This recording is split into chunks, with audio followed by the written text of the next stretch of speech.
الحمد لله الحمد لله وكفى وسلام على عباده الذين اصطفى أما بعد فأعوذ بالله من الشيطان الرجيم بسم الله الرحمن الرحيم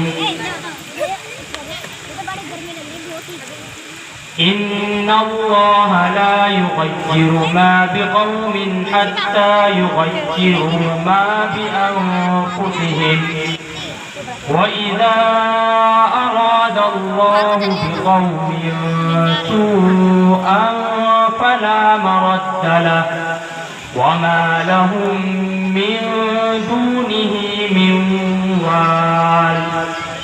صدق الله العظيم. میرے محترم عزیزوں اور بھائیوں، اللہ تبارک و تعالی کا فضل اور کرم ہوا کہ اس نے ہم سب کو آج کی اس بابرکت اور مبارک محفل میں آنے کی توفیق عطا فرمائی. میرے محترم عزیزوں اور بھائیوں، میں نے آپ حضرات کے سامنے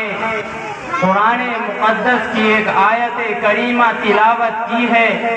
جس میں اللہ رب العزت نے ارشاد فرمایا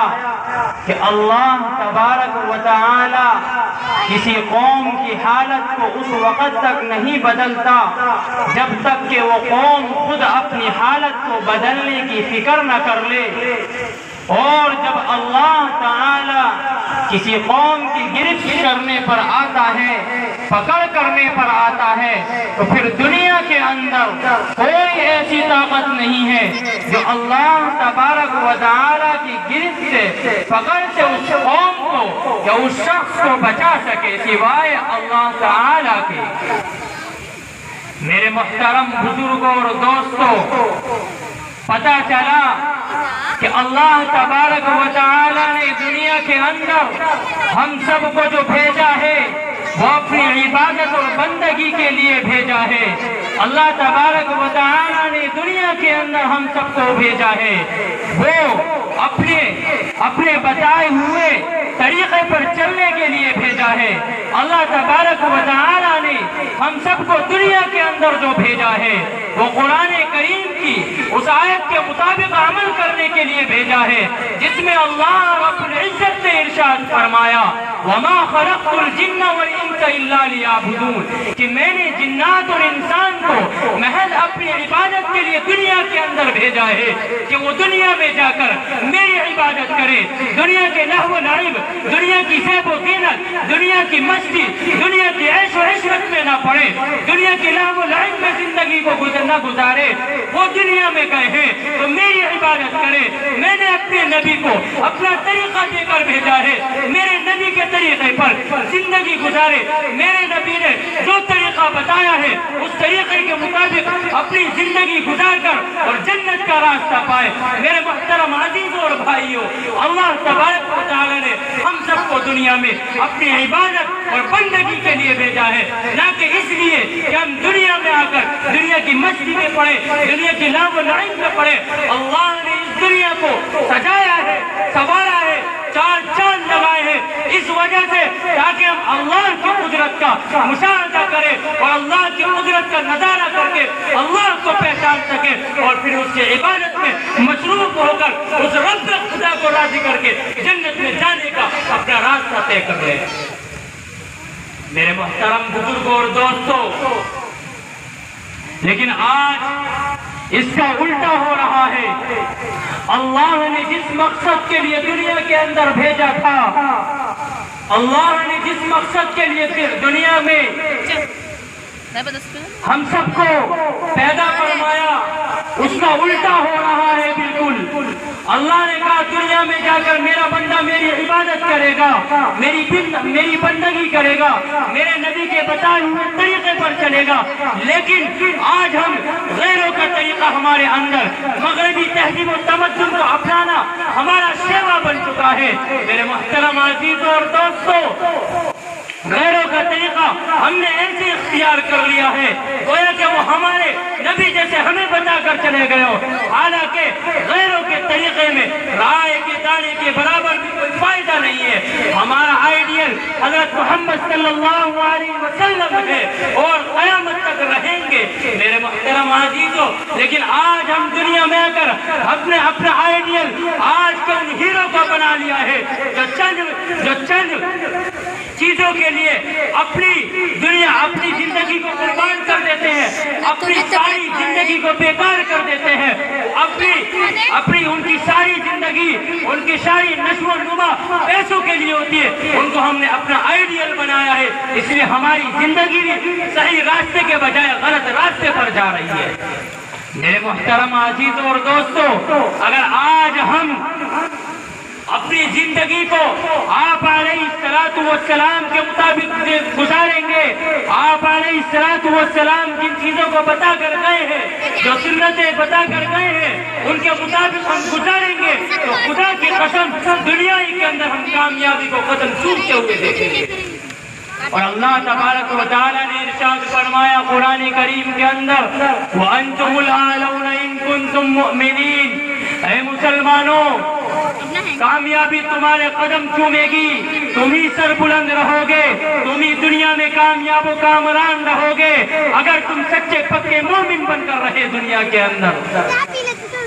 میرے محترم عزیزوں اور بھائیوں، دنیا میں اللہ نے بھیجا ہے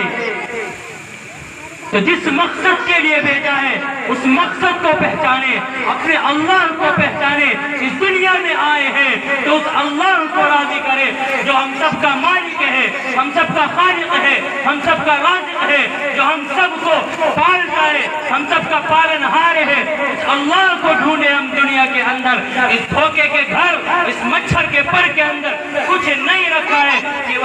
سوائے نقصان کے۔ میرے محترم بزرگوں اور دوستوں، دیکھا گیا ہے کہ جس نے دنیا کے راستے کو اختیار کیا ہے وہ ہمیشہ ناکام ہوا ہے، اور جس نے اللہ کے نبی کے راستے کو اختیار کیا ہے وہ ہمیشہ کامیابی اور کامرانی پر پہنچا ہے۔ آج سے 1400 سال پہلے کی تاریخ اٹھا کر دیکھیں کہ آپ علیہ السلام کو اللہ نے دنیا کے اندر بھیجا تھا، تنہے تنہا نکلے تھے دعوت اللہ کے لیے۔ اللہ کے نبی علیہ السلام نے محنت کری، ایک جماعت تیار ہوئی جن کو ہم صحابہ اکرام کے نام سے جانتے ہیں۔ انہوں نے اللہ کے حکموں پر اپنی زندگی کو لگایا اور اللہ کے نبی پر طریقوں پر چلے تو اللہ نے ان کو کامیاب کیا، اور قرآن میں رضی اللہ عنہم ورضوا عنہ کا مزے سے نوازا اور جنت کا ہمیشہ کے لیے پروانہ دے دیا۔ میرے محترم بزرگوں اور دوستوں، اگر ہم بھی آج کے وقت میں آپ علیہ السلام کے طریقے کے مطابق زندگی گزاریں گے تو اللہ تبارک و تعالی ہمارے لیے بھی دنیا میں اور آخرت میں کامیابی، کامرانی اور فلاح و بہبود تیار کر دے گا۔ میرے محترم عزیزوں اور دوستوں، اس لیے ضرورت ہے اس بات کی، خاص طور سے آج کے ماحول کے اندر، کہ اپنی زندگی کو بدلا جائے، اس رب خدا کو راضی کیا جائے۔ آج جو حالات اور پریشانیاں آ رہی ہیں ساری وجہ ہمارے اعمال کا نتیجہ ہے، باقی اس کے علاوہ کوئی بات نہیں ہے، کوئی اور وجہ نہیں ہے۔ ہم نے اپنے اعمال کو بگاڑ لیا ہے، اپنے اعمال کو خراب کر لیا ہے، اس لیے اور ہم اپنے اعمال کو درست کرنے کو بھی نہیں سوچتے ہیں، نہ ہی کوشش کرتے ہیں۔ اس لیے اللہ تبارک و تعالی ہمارے حالات کو درست ہی کر رہا ہے۔ جس طریقے سے میں نے آیت مبارک کی تلاوت کی ہے کہ اللہ تبارک و تعالی کسی قوم کی حالت کو اس وقت تک نہیں بدلتا جب تک کہ وہ قوم خود اپنی حالت کو بدلنے کی فکر نہ کر لے۔ اس لیے میرے محترم عزیزوں اور بھائیوں، آج کے وقت میں ضرورت ہے اس بات کی کہ ہم سب یہ ہے جو طے کریں کہ ہم اپنے حالات کو بدلیں گے، اپنی زندگی کو بدلیں گے۔ اگر نہیں بدلی، اگر یہی ہماری حالت رہی جو ابھی تک چل رہی ہے، تو خدا کی قسم وہ دن دور نہیں کہ دنیا کے اندر ہم اللہ کے عذاب کو دیکھ لیں، اللہ کی گرفت کو اپنے اوپر دیکھ لیں۔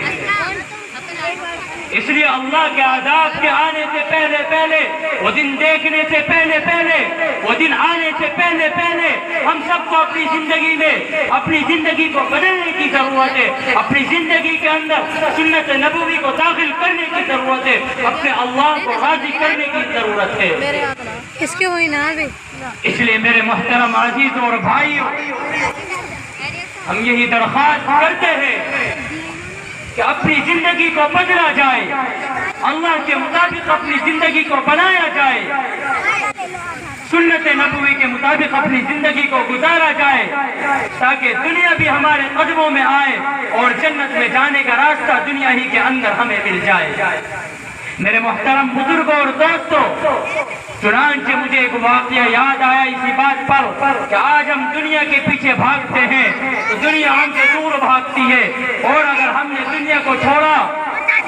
تو دنیا ہمارے قدموں میں آ کے گرے گی۔ ہم نے اللہ رب العزت کو پکڑا تو دنیا ہمارے قدموں میں آ کے گرے گی۔ دارالعلوم دیوبند کے بانی حضرت اقدس مولانا محمد قاسم نانوتوی رحمۃ اللہ علیہ کا واقعہ یاد آتا ہے کہ حضرت والا کے پاس ایک شخص آتا ہے،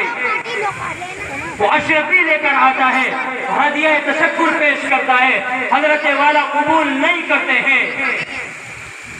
جب وہ باہر آتا ہے سوچتا ہے حضرت والا نے قبول نہیں کی، پاگل ہے۔ حضرت والا کسی کام کے لیے، نماز کے لیے، کسی کام کے لیے جب اپنے حجرے سے باہر تشریف لاتے ہیں اور اپنی جوتی کے اندر پاؤں ڈالتے ہیں تو دیکھتے ہیں کہ جوتی کے اندر پاؤں اندر نہیں جا رہا ہے۔ پاؤں نکال کر دیکھتے ہیں تو اس کے اندر اشرفیاں پڑی ہوئی ہیں۔ پھر دنیا والوں کو مخاطب کر کے کہتے ہیں مولانا محمد قاسم نانوتوی رحمۃ اللہ، او دنیا والوں سنو